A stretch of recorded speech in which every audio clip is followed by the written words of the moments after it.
On Easter Sunday in 1975, the Rupert family gathered for what should have been a joyful holiday dinner in their quiet Hamilton, Ohio home. The table was set, children were playing outside, and the kitchen was filled with the smell of homemade food. Everything appeared normal, even comforting. But what no one could have imagined was that this peaceful family gathering would soon become the site of the deadliest family massacre in American history. Within minutes, 11 members of the Rupert family would be dead, gunned down not by an outsider, but by someone who shared their blood. The man responsible, James Urban Rupert, had sat among them unnoticed, quietly battling years of resentment, rage, and mental torment. This is the horrifying true story of how one man's bottled-up hatred turned a holiday into a bloodbath and left a nation asking how no one saw it coming. Section 2. The Killer's Early Life and Trauma Expanded Narrative. James Urban Rupert was born on March 29, 1934, into a household already cracking under the weight of control, favoritism, and emotional violence. From the outside, the Rupert family may have looked like any other working-class American family living in Hamilton, Ohio, but behind closed doors, the reality was far darker. James's father, Leonard Sr., was a strict and often aggressive man. Known in the neighborhood for his foul temper, Leonard ruled the household with fear, and his youngest son quickly became one of his easiest targets.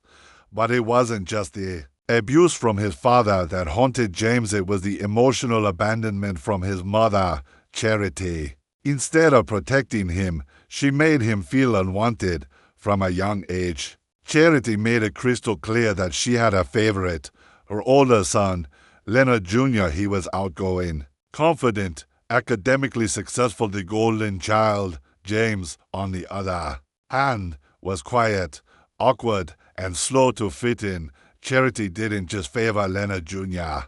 She openly told James that she wished he had been born a girl instead.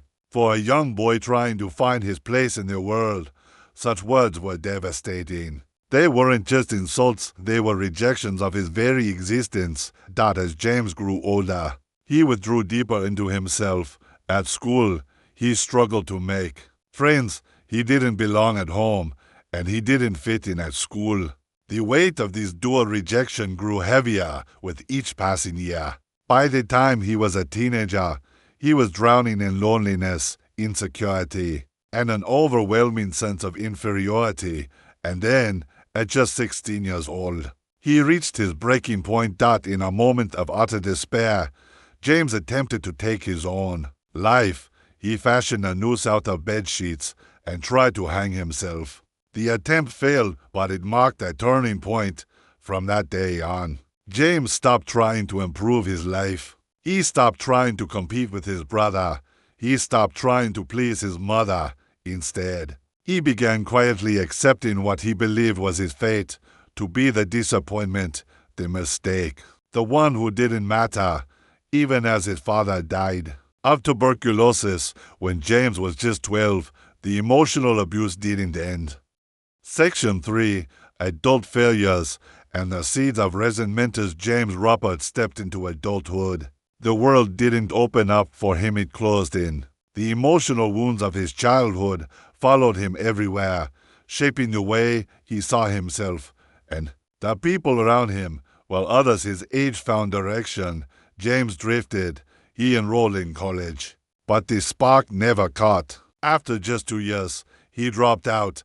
Defeated and disillusioned, he stood barely 5'6", weighing just 135 pounds, a small, unremarkable man who had been taught by his family and life that he would never measure up. That meanwhile, his older brother, Leonard Jr., seemed to soar. He graduated with a degree in electrical engineering, landed a stable job at General Electric, and even bought a house in nearby Fairfield. He had the respect of his community, a loving wife, and eventually 8 children. He became everything James was intended. Stung.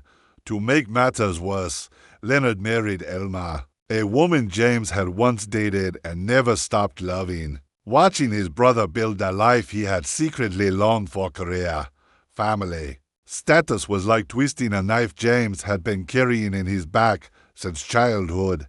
James's own life, by contrast, unraveled further with every passing year.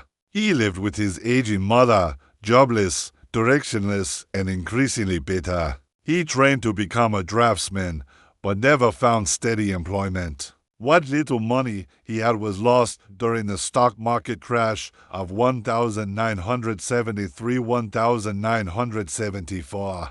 He became financially dependent on the very people who had emotionally abandoned him, his mother and brother. Even his attempts to contribute were met with scorn. His mother, Charity, would remind him that if he had money for alcohol, he could afford to pay rent. Faced with daily reminders of his perceived failures, James began to collapse inward. He turned to alcohol not for pleasure, but as an anesthetica. Way to numb the relentless sting of humiliation, drinking became routine. As did another habit, target practice, James developed a fixation with guns. His modest collection included a .357 Magnum, 2.22 caliber handguns, and a .22 rifle. He would often spend hours alone, shooting at cans near the Great Miami River, imagining controlling a life where he had none. But this wasn't just a hobby, it was a warning. The same man who had spent his youth being ignored was now quietly arming himself. Both physically and psychologically, the bitterness, the failures, the daily slights, they didn't just hurt anymore. They were starting to smolder. James had begun to feel like the world was against him. Every path to redemption was blocked. Every figure in his life, his mother, his brother, even his former lover, had either pushed him aside or left him behind.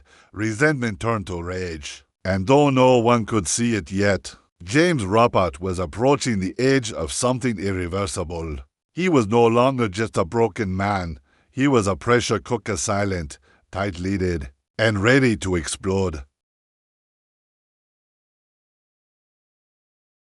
By early 1975, James Ruppert was teetering on the edge of collapse. He was 40 years old, unemployed, unmarried, and still living in the same childhood home that had raised him to feel worthless. His days blurred together, filled with alcohol and silence. His nights were colder, filled with regret and old conversations that replayed in his mind like ghosts that wouldn't leave. But it wasn't just failure that haunted him. It was the feeling that his life had never really begun.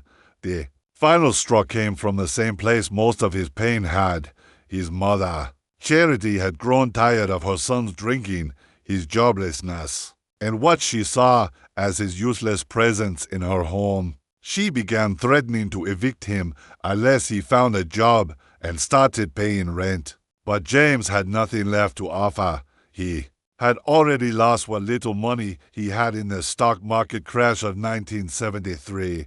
Now, even his last sanctuary, his room in his mother's house, was under threat. The pressure mounted with each passing week.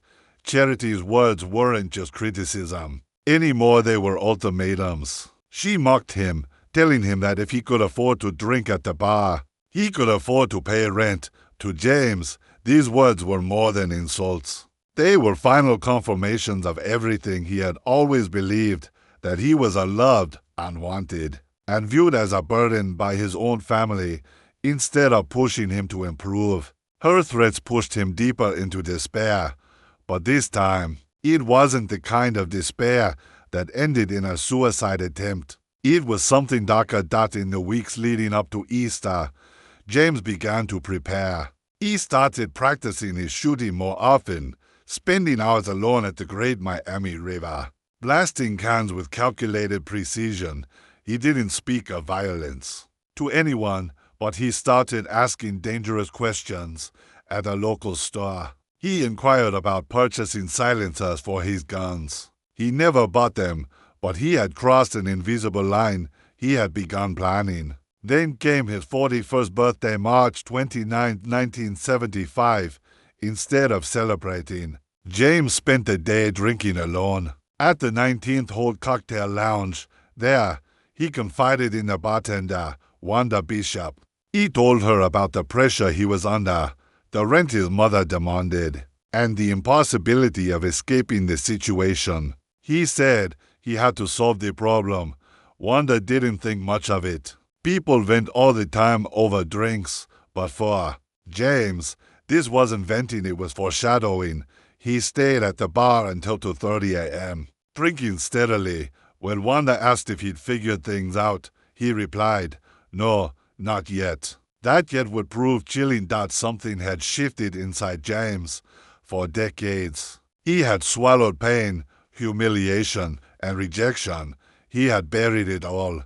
But now, with his back against the wall, the man who had once quietly tried to end his own life was no longer looking inward. He was looking outward, and soon he would act.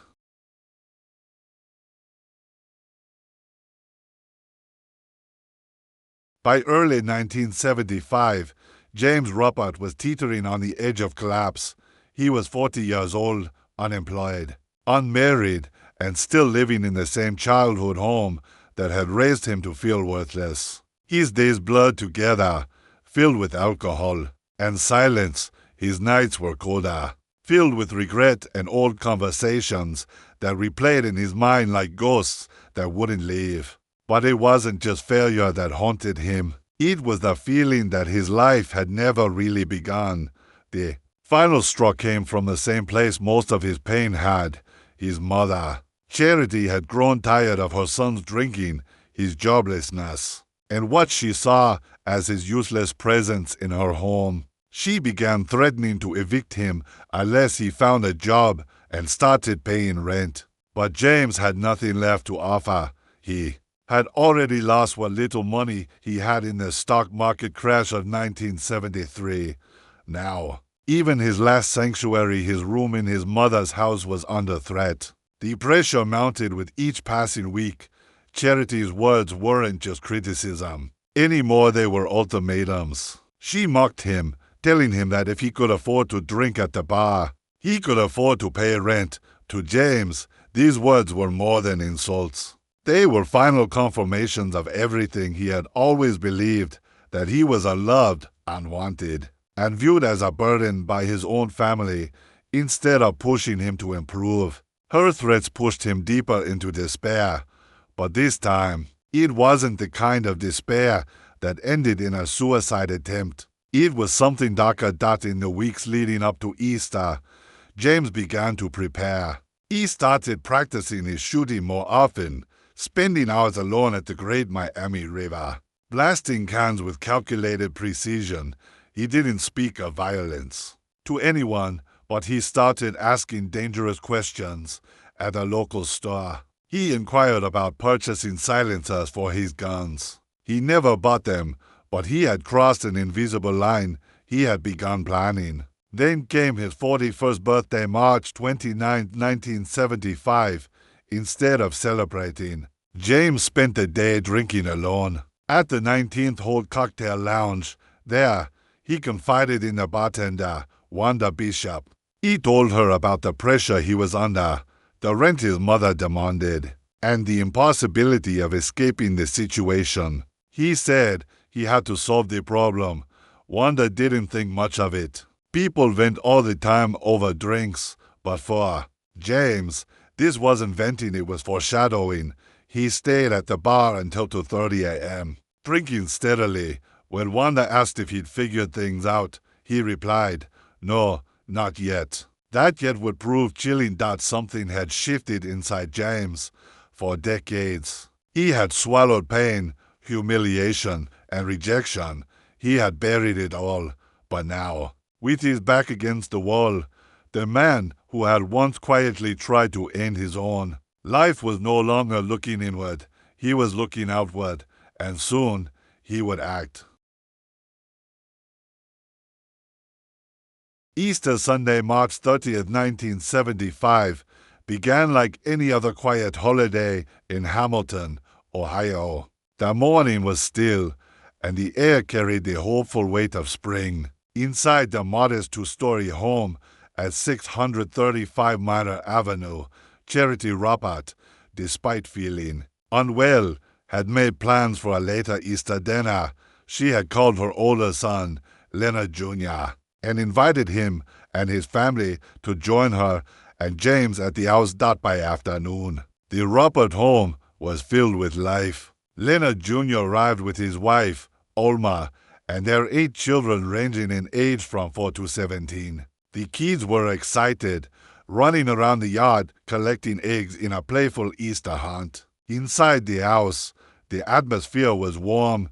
Charity was in the kitchen preparing sloppy joes. Olma helped with assembling plates, and laughter echoed through the rooms. Even James was present, though he said little. He had slept late, nursing a hangover from the night before, and moved slowly, avoiding conversation. To the family, he was just James, quiet, withdrawn, peculiar maybe, but no real threat. He sat among them unnoticed, sipping on the last remnants of what had become years of quiet bitterness. But under his calm exterior, a decision had already been made. At around 4 p.m. As the family gathered inside, James retreated to his upstairs bedroom. There, he retrieved his arsenal, a .357 Magnum revolver, 2.22 caliber handguns, and a .22 caliber rifle. His initial plan, he would later claim, was to head out to a shooting range, but as he prepared to leave, Leonard Jr. made an offhand comment. He asked James how his Volkswagen was doing. It was innocent enough, but to James, it was another subtle reminder of failure. Another needle of condescension from a brother who had always had more, always done better. That moment shifted everything. Instead of walking out the door, James turned back into the house, guns in hand. It was approximately 6 p.m. when James descended the stairs. The first to die were those in the kitchen: his mother Charity, his brother Leonard, Olma, and 3 of their children.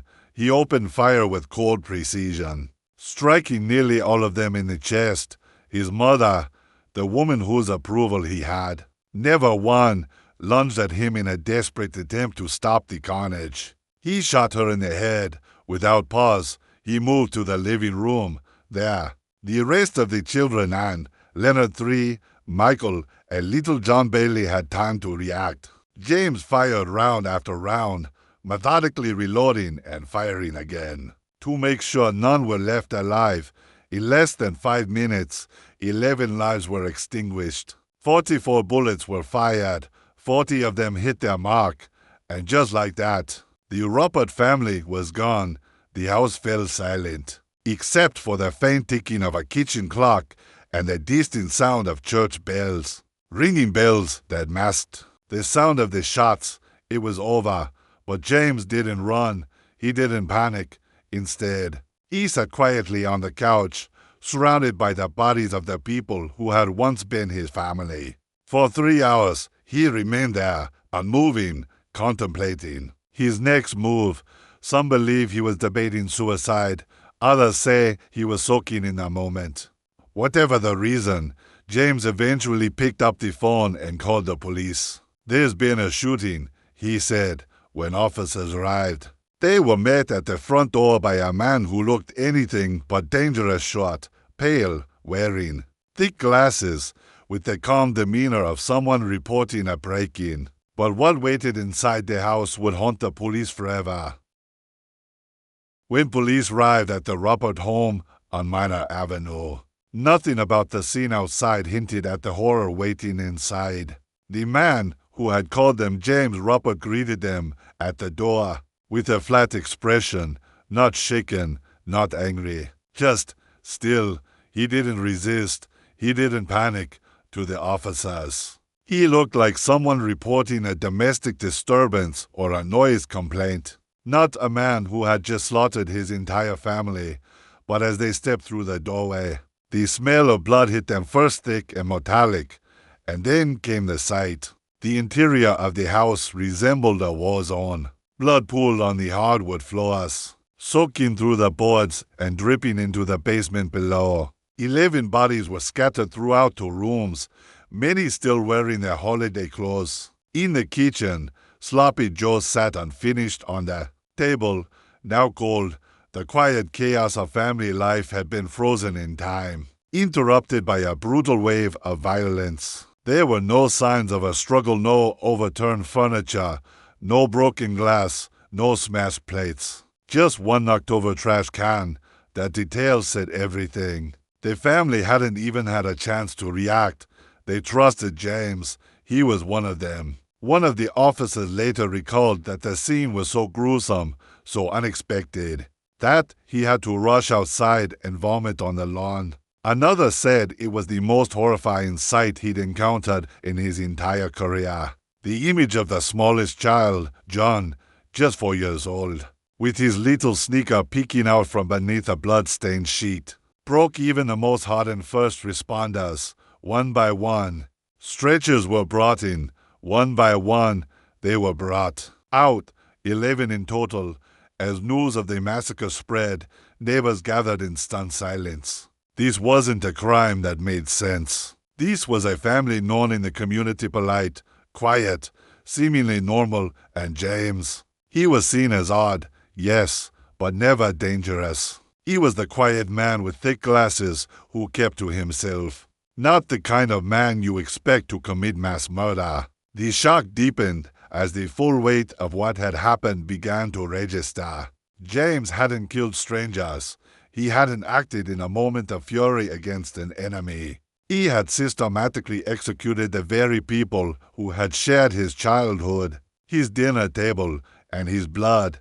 The entire city of Hamilton reeled. In a single evening, a name they had barely thought about, James Ruppert became synonymous with betrayal, horror, and one of the deadliest family massacres in American history.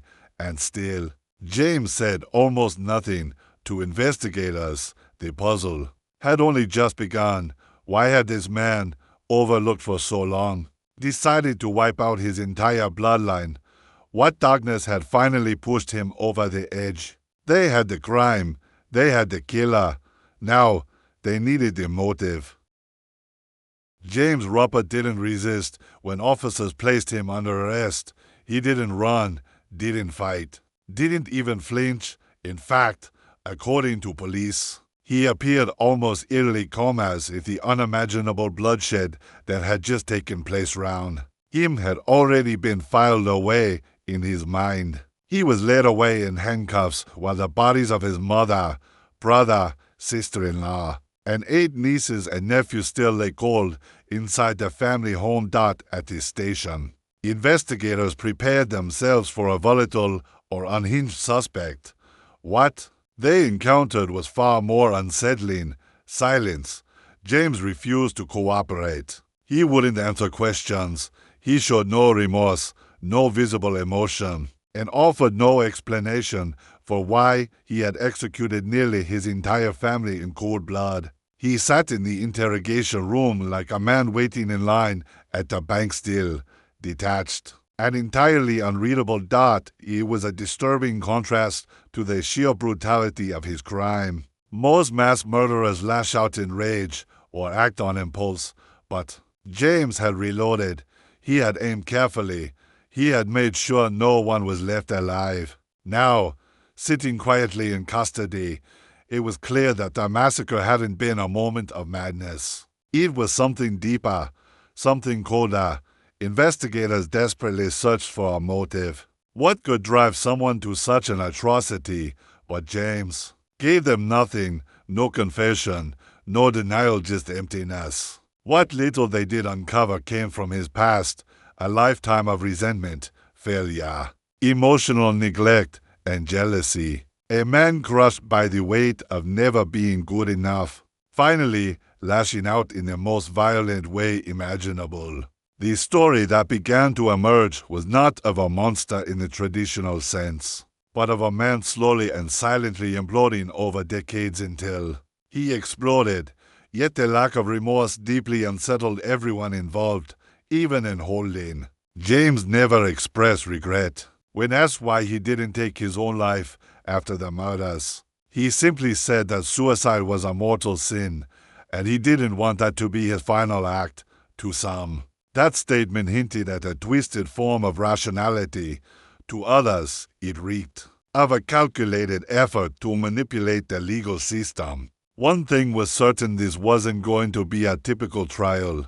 James Ruppert wasn't just facing 11 counts of murder. He was about to become the center of one of the most complex and controversial legal battles in Ohio's history. And still, he said almost nothing. When James Ruppert was formally charged with 11 counts of aggravated murder, the courtroom braced for a case that would chill even the most seasoned legal minds.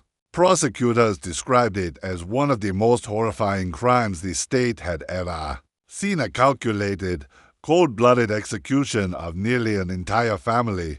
But as the trial began, Ruppert's defense revealed their strategy.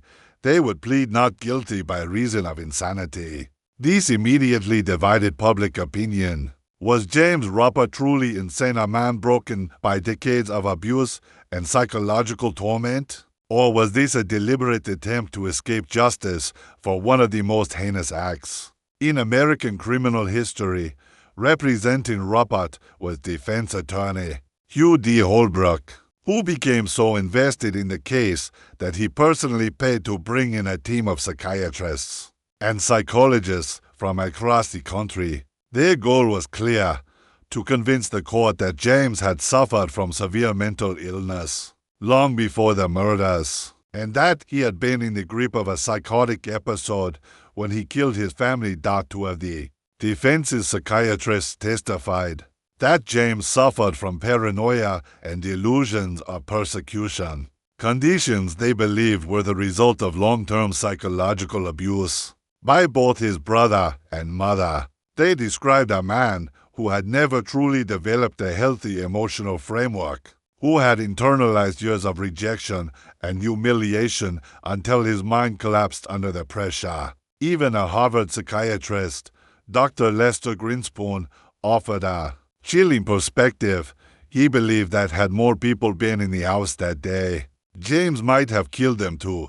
To him, this was not about logic, money, or revenge. It was about uncontrollable, explosive madness. The murders, he argued, were the tragic result of untreated mental illness. But the prosecution painted a very different picture, led by a determined legal team. The state argued that James Ruppert was anything but insane. They claimed he had planned the murders with precision, from purchasing ammunition in advance to inquiring about gun silencers, to choosing the exact moment to strike when church bells were ringing and would muffle the gunshots. And then there was the aftermath. James had not killed himself after the massacre, nor had he confessed in despair. Instead, he changed his clothes, waited calmly for hours, and then made a call to police that sounded rehearsed. Was that the behavior of a man in a psychotic state? Or was it the final step in a calculated plan to appear insane, avoid prison, and inherit his family's estate, an inheritance estimated at over $300,000? The courtroom became a battleground between science and strategy, between drama and responsibility. And in a surprising twist, James waived his right to a jury trial instead. He chose to be judged by 3 appointed judges, under the impression that they would need to reach a unanimous verdict. That assumption would soon lead to chaos. 2 of the judges ruled that James was sane at the time of the killings and convicted him on 11 counts of aggravated murder. The 3rd judge, however, dissented, declaring that James was legally insane and not responsible for his actions. James Ruppert was sentenced to 11 consecutive life terms in prison. But the legal storm was far from over. A critical error had been made, one that would give the man responsible for Ohio's worst family massacre another chance at freedom. Just when it seemed justice had been served, James Ruppert's case took a dramatic turn. Less than 3 years after his conviction, the Supreme Court of Ohio ruled that a mistrial had occurred. During his initial proceedings, the reason, a devastating miscommunication about how the verdict was to be reached. Robert had chosen a 3-judge panel instead of a jury, believing that all 3 judges would need to unanimously agree on his guilt. But in reality, only a majority vote was required out of 3. This legal misunderstanding opened the door to a new trial, and in July of 1979, the man who had murdered 11 of his own family members was once again back in court. This time, the trial was moved to Findlay, Ohio, nearly 100 miles away from Hamilton. The reasoning was clear. There was no chance James could receive a fair trial in the city, where he had committed one of the most horrific crimes in its history. The small town of Hamilton still hadn't recovered from the shock. People there remembered the victims not as names on a legal file, but as neighbors, classmates, and friends. The defense strategy in the second trial remained largely the same: push the insanity narrative. Once again, James's attorneys claimed he had suffered from severe mental illness, brought on by a lifetime of emotional abuse and rejection. Once again, psychiatrists argued that James hadn't been in control of his actions, that he had acted in a moment of psychotic collapse. But this time, the prosecution came prepared with even more firepower. Led by prosecutor John Holcomb, the state presented a new, more chilling argument.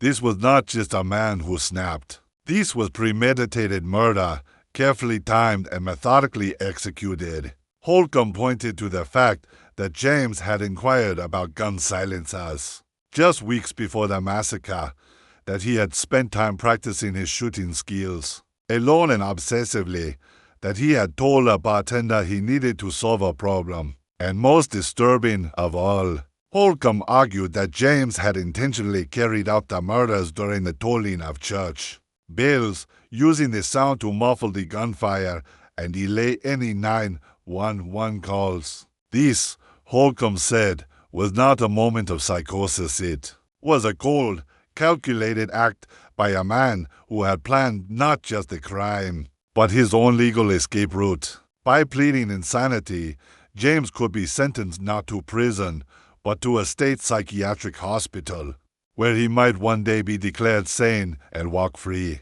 With the full $300,000 inheritance left behind by his mother and brother, the prosecution's case was devastating.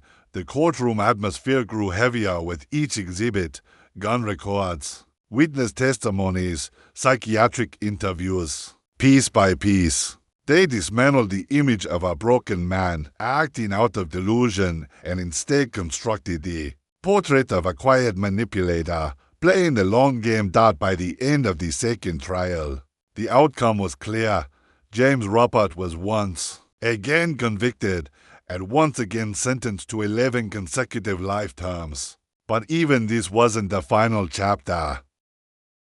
The story of James Ruppert is more than just a disturbing chapter. In the annals of true crime, it's a mirror reflecting the consequences of generational trauma, untreated mental illness, and a society that often fails to see the quiet ones. Breaking on the surface, this case is about a man who murdered 11 members of his own family.